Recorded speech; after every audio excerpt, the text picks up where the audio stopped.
तुझ जैसे गरीब की औकात भी नहीं है उस होटल को नजर उठा के देखने की। मेरे पैर धोके पी कि तुझ गरीब को वहाँ साथ ले जा रहा हूँ। नक्श एक गरीब लड़का था, पर अचानक कुछ ऐसा हुआ कि उसकी शादी शहर के सबसे अमीर परिवार में हो गई और नक्श बन गया उस घर का घर जमाई। पर हर रोज कभी सास तो कभी साली तो कभी घर के नौकर कभी नक्श की गरीबी का मजाक बनाते। नक्श के साथ जानवरों जैसा बर्ताव किया जाता और आज भी ऐसा ही हो रहा था। जब नक्श की पत्नी के अंकल नवीन जावेरी उसे ड्राइवर बनाकर शहर की सबसे महंगे होटल में ले जा रहे थे। नक्श, चुपचाप मुझे होटल के बाहर उतारना और गाड़ी को पार्किंग में खड़ा करके वहीं इंतजार करना। और हाँ, याद रहे वो होटल शहर के सबसे अमीर इंसान विजय भाटिया की है। अगर वो मुझे मिले तो मैं तुम्हारे लिए जरूर बात करूंगा। शायद तुझ जैसे गरीब को वो वहाँ साफ सफाई की नौकरी ही दे दे।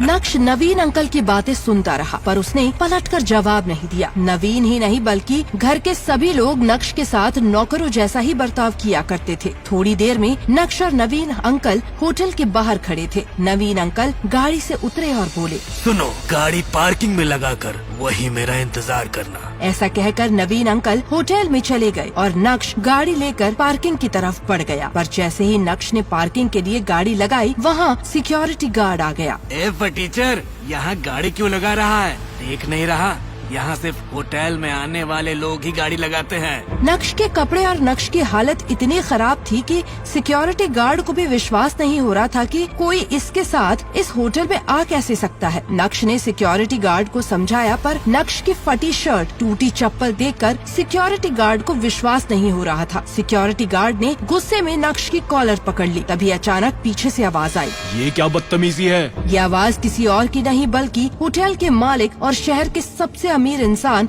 विजय भाटिया की थी। विजय भाटिया जैसे ही वहाँ पहुँचे, वो नक्श को देखकर चौंक गए और माफी मांगते हुए उन्होंने नक्श के हाथ जोड़ दिए और बोले, नक्श सर, आप इसे माफ कर दीजिए। ये आपको पहचान नहीं पाया। आप मुझे पहले बता देते कि आप आ रहे हैं तो मैं खुद आपको लेने आ जाता।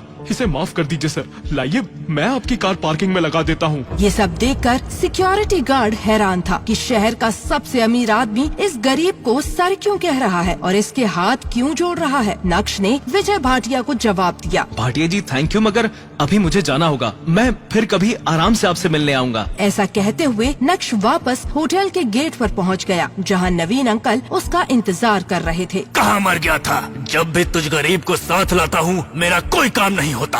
आज भी विजय भाटिया सर से मुलाकात नहीं हुई। वो जल्दी होटल से निकल गए। चल अब वापस घर चल। ऐसा कहते हुए नक्श गाड़ी चलाकर वापस घर चला गया। जैसे ही वहाँ वो पहुँचा तो उसने देखा कि अनिका यानी कि नक्श की पत्नी खिड़की पर बैठी हुई है। तभी अनिका की नजर बाहर घूम रही एक मर्सिडीज कार पर पड़ी, जिसमें एक लड़का लड़की घूम रहे थे और वो कहने लगी, काश मुझे भी इतनी महंगी और लग्जूरियस कार में घूमने का मौका मिलता। अनिका इतना कह ही रही थी कि तभी उसकी नजर नक्श पर पड़ती है, जिसे देख वो कहने लगती है, पर मेरी किस्मत में तो ये गरीब फटीचर लिखा था। न जाने क्या सोचकर मेरे पापा ने मेरी शादी इस नक्श से कर दी और मेरी फूटी किस्मत कि मैंने उस दिन अपने पापा की बातों में आकर शादी के लिए हाँ भी कर दी। नक्श को साफ साफ सुनाई दे रहा था। ये सुनकर नक्श को बहुत बुरा लगा। वो वहीं खड़ा रहकर कुछ सोचने लगा और फिर तुरंत वहाँ से निकल गया। नक्श भानुशाली ऐसा वजनदार नाम मानो इंडिया के टॉप बिजनेसमैन फैमिलीज में से किसी एक का वारिस हो, मगर हम जिस नक्श भानुशाली की बात कर रहे हैं उसके कतरे कतरे से बेबसी झांक रही है। नक्श एक करोड़पति बिजनेसमैन फैमिली का दामाद तो जरूर है, मगर उसकी हालत पर घर के नौकर भी कहते थे, कुछ पैसे चाहिए तो बता देना, तुम्हारी गरीबी देखी नहीं जाती। पर नक्श सीधा शहर के सबसे बड़े कार के शोरूम में पहुंच जाता है और कहता है, मुझे इस शोरूम की सबसे महंगी कार चाहिए, वो भी अभी। यहाँ कोई मजाक चल रहा है क्या? तुम्हें देखकर तो लग रहा है जैसे तू साइकिल भी उधारी में खरीदेगा। पता है यहाँ कितनी महंगी कार मिलती है? प्राइस सुनकर पैंट गीली हो जाएगी। सेल्समैन की ये बातें सुनकर नक्श को गुस्सा नहीं आता है, बल्कि वो मुस्कुराते हुए कहता है, इसमें तुम्हारी कोई गलती नहीं है। मेरी हालत ही ऐसी है कि कोई भी मुझे भिखारी ही समझेगा। ये लो मेरा कार्ड और वो कार तुरंत इस पते पर भेज दो। इतना सुनकर उस सेल्समैन के हाव भाव बदलने लगते हैं और वो नक्श को नजर उठाकर पूरी तरह से एक बार देखता है और जैसे ही वो कार्ड स्वाइप करने के लिए हाथ आगे बढ़ाता है तो उसकी नजर उस कार्ड पर लिखे उस नाम पर पड़ती है, जिसे देखकर वो पूरी तरह पसीने से भीग जाता है और कांपती आवाज में कहने लगता है, नक्श सर, सर आप यहाँ? मुझे माफ कर दीजिए, मुझे नहीं पता था कि आप हैं। तो आखिर पहचान ही गए तुम मुझे। हाँ, मैं ही हूँ नक्श Bhanushali, Bhanushali group of companies का मालिक। पर तभी नक्श को कुछ याद आता है और वो मन ही मन सोचता है, अगर अभी मैं ये कार ले लेता हूँ तो दिक्कत हो सकती है। अभी थोड़ा रुकता हूँ, बाद में ये कार मंगवाऊंगा। सुनो, ये कार अभी यहीं रहने दो, मैं तुम्हें कॉल करके बता दूंगा कि कब और कहाँ लाना है। और इतना कहकर नक्श वहाँ से चला जाता है। आखिर कौन था ये नक्श भानुशाली और क्यों वो इतनी सिंपल जिंदगी जी रहा था? क्या होगा जब अनिका को पता चलेगा नक्श की सच्चाई का? आखिर क्यों कराई अनिका के पापा ने नक्श से उसकी शादी और क्या वो जानते थे नक्श की सच्चाई? खैर, इन सवालों के जवाब आगे आपको मिलेंगे। कार के शोरूम से नक्श जैसे ही ऑफिस पहुंचा तो उसने मोबाइल स्क्रीन पर देखा तो भाग्या का कॉल था। उसे देखते ही नक्श के सारे सपने छूमंतर हो गए। भाग्या नक्श की बीवी अनिका की कजिन थी जो हमेशा से ही नक्श को नीचा दिखाने की कोशिश करती थी। मोबाइल की तरफ देखकर नक्श ने बुरा सा मुंह बनाया और फिर कुछ सोचकर फोन उठा लिया। तभी दूसरी तरफ से आवाज आई, क्या बात है जीजा जी, फोन उठाने में इतनी देर कर दी? हमारे फ्री जीजा जी कहीं बिजी थे क्या? नहीं भाग्या, मैं तभी भाग्या उसकी बात काटते हुए बोली, खैर वो सब छोड़, मेरा एक काम है, मुझे चीज पेस्ट्री खाने का बहुत मन है, तो ग्लोबल बेकरी जाकर मेरे लिए पेस्ट्री ले आना। और हाँ, उसे छूने की जरूरत भी मत करना, वो पेस्ट्री बहुत महंगी होती है। तभी नक्श बीच में ही बोल पड़ा, भाग्या मुझे बैंक जाना है और मैं। तभी भाग्या ने कहा, मेरे प्यारे जीजा जी, ये बैंक जाने का तेवर आप किसको दिखा रहे हैं? पलना तो आपको हमारे टुकड़ों पर ही है, इसीलिए ये बहाना बनाना छोड़िए और 1 घंटे के अंदर मुझे पेस्ट्री ला कर दो, समझे?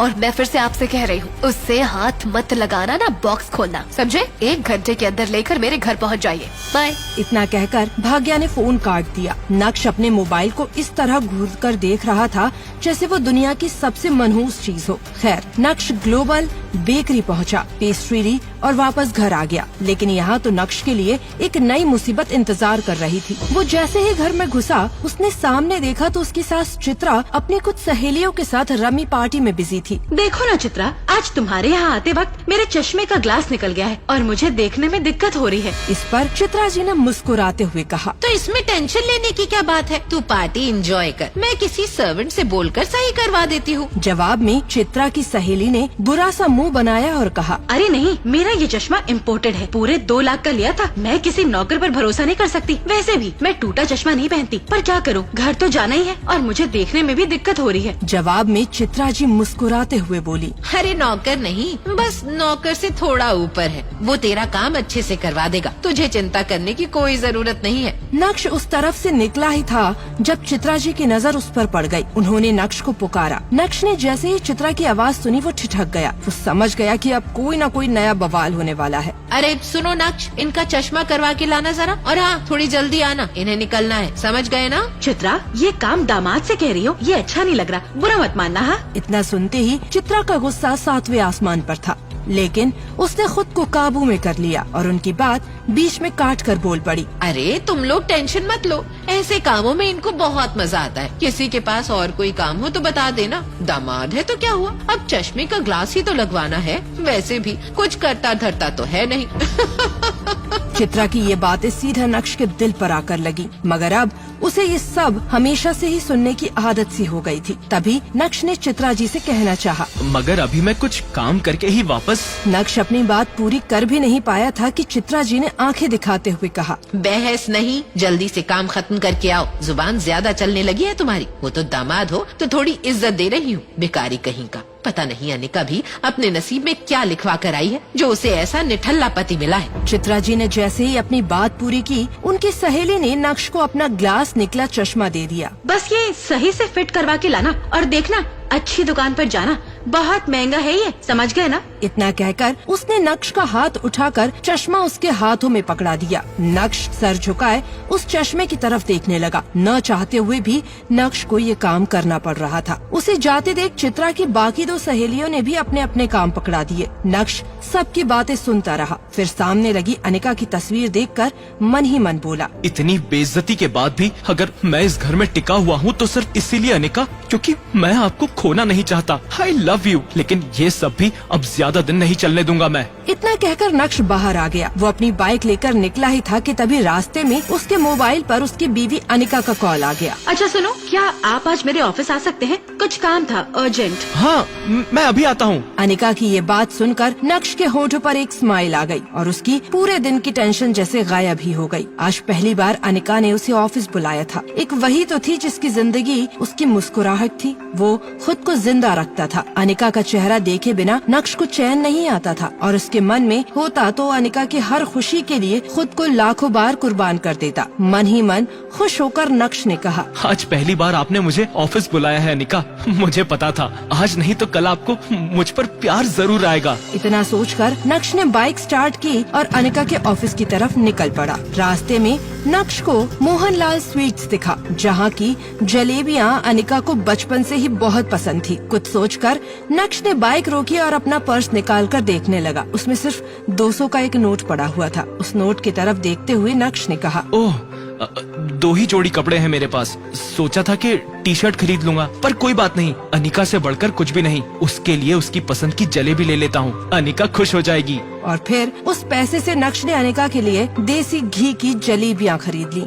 जैसे ही नक्श वापस मुड़ा तो उसने अपनी सास के दिए हुए काम याद आ गए। उसने एक नजर घूरकर चश्मे की तरफ देखा और कहा, माफ करना डियर आंटीज एंड सासुमा, आपके चरणों को प्रणाम, मगर अनिका से बढ़कर मेरे लिए कुछ भी नहीं। थोड़ा सा सुन ही लेंगे आपसे। इतना कहकर नक्श ने वो चश्मा पास की झाड़ियों में फेंक दिया। आज वो पहली बार अनिका के ऑफिस जा रहा था। ये सोचकर आज वो फूला नहीं समा रहा था कि आज वहाँ उसका अच्छे से स्वागत होगा। वहाँ पहुँचते ही नक्श तेजी से ऑफिस के अंदर बढ़ा ही था कि तभी सामने से आ रहे एक आदमी से नक्श टकरा गया, जिससे नक्श के हाथों से वो जलेबियों का बॉक्स गिर गया और सारी जलेबियां जमीन पर फैल गईं। वो व्यक्ति देखने में काफी अमीर लग रहा था, जिसके जिस्म पर नीला सूट और आंखों पर काला चश्मा चढ़ा हुआ था। उसका नाम था विहान और वो अनिका का क्लाइंट था, जो अभी अभी अनिका के केबिन से बाहर निकला था। वो नक्श पर चिल्लाते हुए कहा, यू इडियट, दिखाई नहीं देता तुम्हें क्या? पता नहीं कहां कहां से मुंह उठाकर चले आते हैं। इस ऑफिस के अंदर तुम्हारे खड़े होने की औकात भी नहीं है और टहल ऐसे रहे हो जैसे तुम्हारा ही घर हो। कौन हो तुम? शायद विहान ने भी उसके बदरंग कपड़ों से उसे नौकर या ऑफिस बॉय ही समझ लिया था। विहान ने एक नजर नीचे जमीन पर पड़ी जलेबियों को देखा और फिर उसे अपने पैरों तले कुचलकर बाहर निकल गया। उधर अनिका अपने केबिन के शीशे से ये नजारा देख रही थी। आंखों में आंसू लिए अनिका बस नक्श को देखे जा रही थी। विहान वहाँ से जा चुका था और तभी नक्श की नजर अनिका पर पड़ी तो एक पल के लिए वो अपनी बेइज्जती भूल गया। वो अनिका की तरफ देखकर खुद ही बोला, कितना प्यार करती हो ना आप मुझसे। मेरे साथ हुए इस बर्ताव ने आपकी आंखों में आंसू ला दिए। कोई नहीं अनिका, ये वक्त बदल जाएगा, देखना तुम।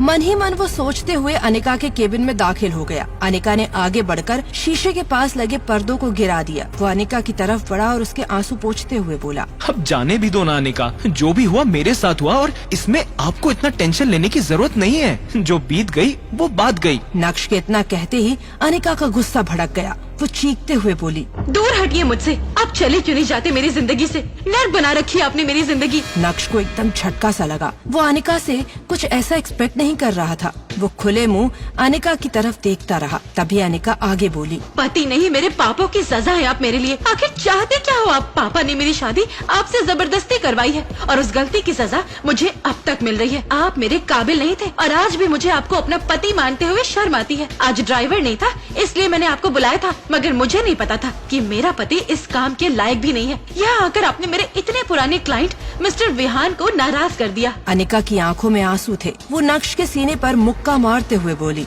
जहाँ भी जाती हूँ आप हमेशा बेइज्जती के सिवा मुझे कुछ नहीं दे सकते।